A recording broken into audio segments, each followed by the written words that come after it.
You think you know people. You listen to what they say. You notice what they've achieved. You watch how they behave when others are around. But Carl Jung would tell you, none of that shows you who they really are. Every person you meet wears a mask, what Jung called the persona. It's a polished performance, carefully constructed to make them look genuine, trustworthy, respectable. And most of the time, the mask works. It convinces strangers. It convinces families. Sometimes it even convinces the person wearing it. But if you pay attention, there are moments when something feels wrong. A small tension in your gut, a flicker in their tone, a sense that the version of them in front of you isn't the whole story. You can't prove it, you can't explain it, but you feel it. And that feeling, Jung believed, is the crack in the mask. Jung discovered that no matter how perfect someone seems, there are always two patterns that break through, two psychological reveals that slip past the performance and expose the real person underneath. These aren't complicated tests. They're not theories you need a degree to understand. They're simple, visible, and once you learn to spot them, you'll never see people the same way again. But here's where it gets uncomfortable. These two reveals don't just expose others, they expose you. The mask you've been wearing, your own carefully crafted image, slips the same way. And when it does, the parts of yourself you've tried hardest to bury come flooding into the open. Jung once wrote, "The most terrifying thing is to accept oneself completely." And this is what makes his discovery so powerful. The moment you learn to see through masks, you'll start noticing your own cracks too. By the end of this, you'll know how to read people like an open book. But the question you'll have to face is whether you can read yourself with the same honesty, because once you see the truth, there's no unseeing it. Jung's first reveal is hidden in plain sight. If you want to know someone's true nature, don't watch how they act when they're trying to impress you. Watch who they judge the most, because harsh judgment is never just about the other person. It's a mirror. Jung believed that what we despise most in others is usually what we've buried deepest in ourselves. He called it projection. It's the unconscious process of taking the parts of ourselves we can't accept and throwing them onto someone else. That's why judgment feels so intense. It's not just an opinion, it's personal. Think about it. You meet someone who can't stop calling others arrogant. Over and over, they point it out, like arrogance is the biggest crime in the world. But Jung would tell you, their anger isn't really about arrogance. It's about their own complicated relationship with confidence. Maybe they wish they could be bolder, but they've buried that desire under shame. So now, every confident person they meet becomes a target. Let's take an example. David is an architect who prides himself on being honest and straightforward.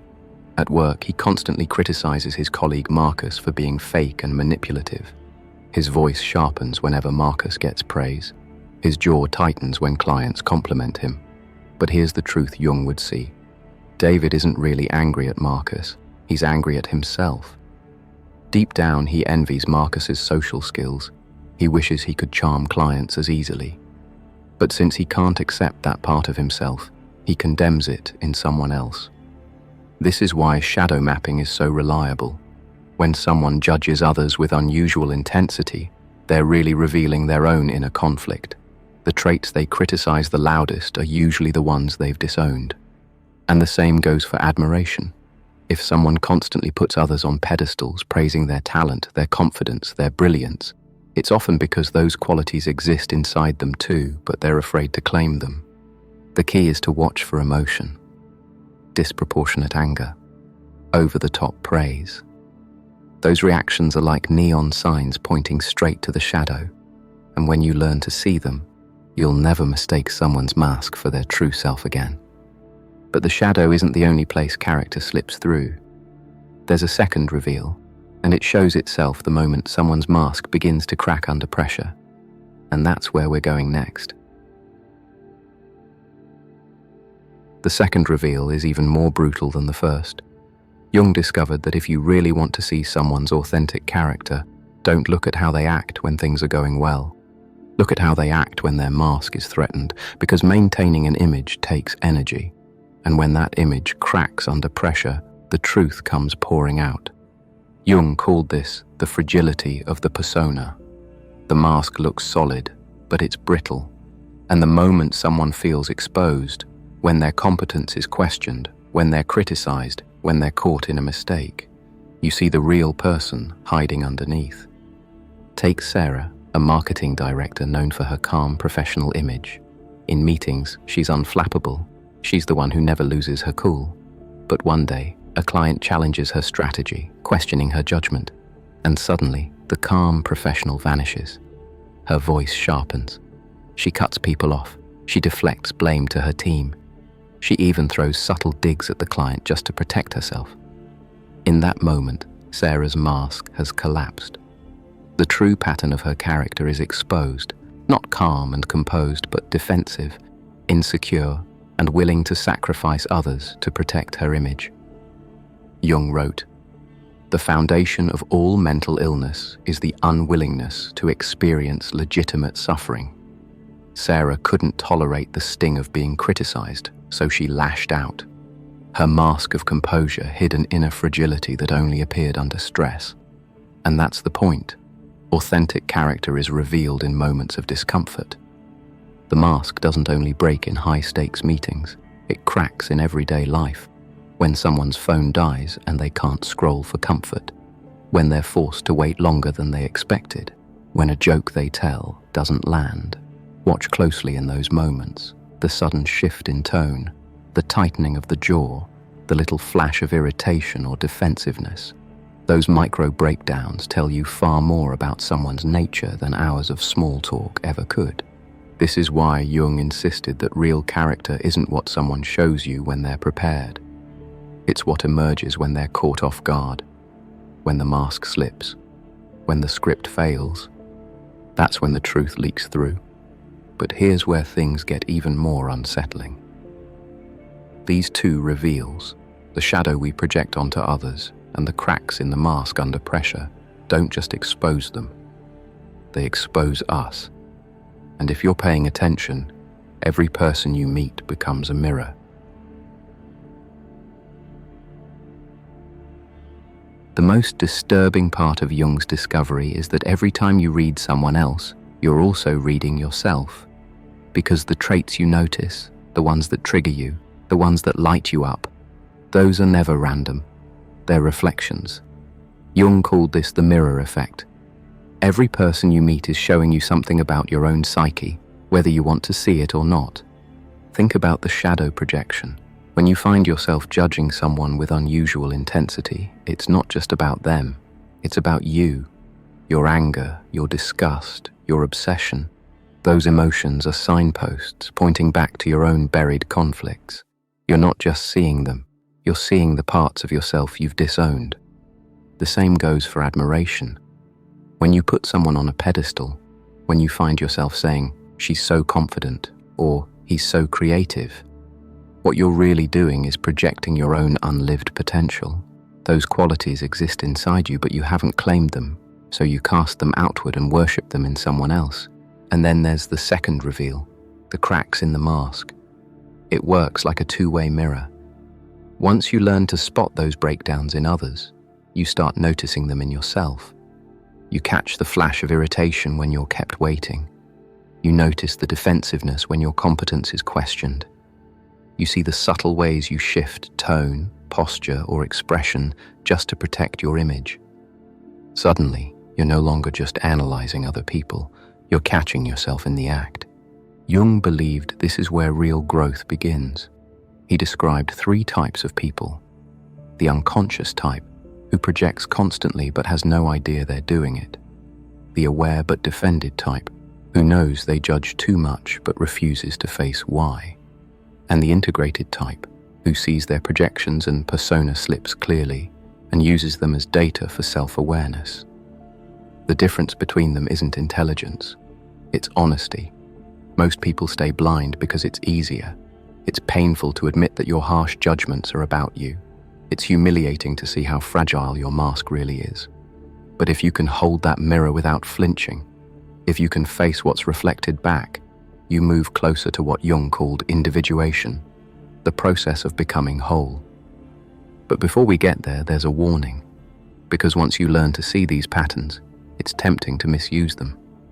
And Jung understood that the ability to read others can just as easily become a weapon. The ability to see through masks is intoxicating. Once you notice the shadow in someone's judgments or the cracks in their persona, it feels like you've unlocked a secret code. But Jung warned, insight without humility can turn poisonous, because when you start using psychology to feel superior, or worse, to control, you've missed the entire point. There are signs this is happening. You catch yourself feeling smug when you figure someone out. You start collecting their flaws like trophies. You use what you see not to understand, but to manipulate. You become what Jung would call psychologically toxic, someone who weaponizes awareness instead of deepening connection. It gets even darker when people obsess over analyzing others just to avoid looking at themselves. Jung wrote, "People will do anything, no matter how absurd, to avoid facing their own soul." And he was right. Some people become shadow hunters, pointing out everyone else's projections, but never confronting their own. Their analysis isn't wisdom, it's defense. This is the trap. The more you study human nature, the easier it becomes to judge instead of understand, to inflate your ego instead of dissolving it, to use clarity as a shield rather than a mirror. And that's why Jung stressed what he called an ethical relationship to the unconscious, meaning your insights should lead to compassion, not superiority. Because here's the truth. When you see someone project their shadow or watch their mask collapse under pressure, you're not just seeing flaws. You're seeing their pain, their defenses, their history. You're seeing the fragile tools they've built to survive. And if you use that knowledge to dominate, you're not wise, you're cruel. The healthy response is humility, to recognize that the same patterns live in you, to realize that every mask you see, every shadow you spot, is just another reminder of the shared struggle of being human. And when you approach it that way, character assessment stops being a weapon and becomes what it was meant to be, a doorway to compassion. But if you stop here, you miss the real gift. Because the deeper power of these reveals isn't just reading others, it's how they force you to confront yourself. And that's where we go next. Every person you meet is a mirror. That was Jung's real insight. The colleague who irritates you, the stranger you admire, the friend who makes you feel small, all of them are reflecting parts of yourself you've refused to see. And if you're willing to pay attention, they become teachers. Think of the people who trigger you the most. The arrogant boss, the needy friend, the manipulative co-worker. You tell yourself they're the problem, but Jung would say they're only the surface. The real question is why their behavior hooks you so deeply. What nerve inside you are they touching? The answer is almost always your own shadow, traits you buried, rejected, or denied long ago. It works the other way too. The people you admire most, the ones you put on pedestals, are also mirrors. That artist whose creativity blows you away, that leader whose confidence makes you wish you had the same. Often, you're projecting your own unlived potential. You see in them what you could become, if you had the courage to claim it. And then, there are the small moments. The mask slips, not just in others, but in you. You catch yourself snapping at someone when you're tired. You notice the defensiveness rising when you're criticized. You see the subtle ways you shift your image to stay safe. Suddenly, you realize you've been studying your own psychology in real time. Jung called this individuation, the process of becoming whole. It begins the moment you stop pretending your reactions are about them and start recognizing they're about you. When you stop saying, "They made me angry," and start asking, "Why does this make me so angry?" That shift turns every interaction into an opportunity. Every judgment becomes a classroom. Every irritation becomes a mirror. But here's the price of this awakening. It isn't comfortable. Seeing yourself clearly never is. And if you go far enough down this path, you'll start to feel a different kind of loneliness, the distance between those who live unconsciously and those who can't unsee what they've seen. Jung warned about this loneliness, but he also believed it was the cost of becoming authentic. And authenticity is what all of this has been pointing toward. Because once you understand the mirror, the real question becomes, who do you want to be when the mask finally falls? Jung believed the goal of life wasn't perfection, it was wholeness. He called this individuation. To become someone whose mask and inner self are no longer at war, to live without hiding behind performance, to respond authentically, even under pressure. The individuated person doesn't need to hunt shadows in others because they've made peace with their own. They can see flaws without superiority and strengths without envy. They can hold paradox, knowing that people can be both kind and cruel, confident and insecure, authentic and defensive, all at the same time. This doesn't make them saints, it makes them real. When they see someone lash out under stress, they don't take it personally. They recognize the defense for what it is. When they feel their own shadow rising, they don't deny it. They name it, they work with it, they learn from it. And this self-awareness creates a strange ripple effect. Jung said, "The meeting of two personalities is like the contact of two chemical substances. If there is any reaction, both are transformed." That's what happens when you meet someone who has done the work. Their presence feels different, less reactive, less fragile. They don't feed drama. They don't bite the hook of projection. They move through the fire without burning others. And in doing so, they give permission for everyone around them to lower their masks too. This is what I call consciousness contagion. Authenticity spreading not through preaching, but through presence. People sense it even if they can't explain it. They'll say you seem calmer, clearer, more real. What they're noticing is the absence of unconscious games. You're no longer trapped in the constant maintenance of your mask.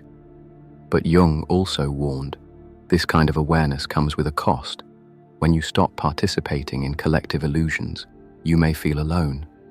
The old ways of bonding, shared complaints, mutual projections, group masks, no longer satisfy you, and until you find others on the same path, you'll feel the ache of separation. That's the price of individuation, but it's also the doorway to something better.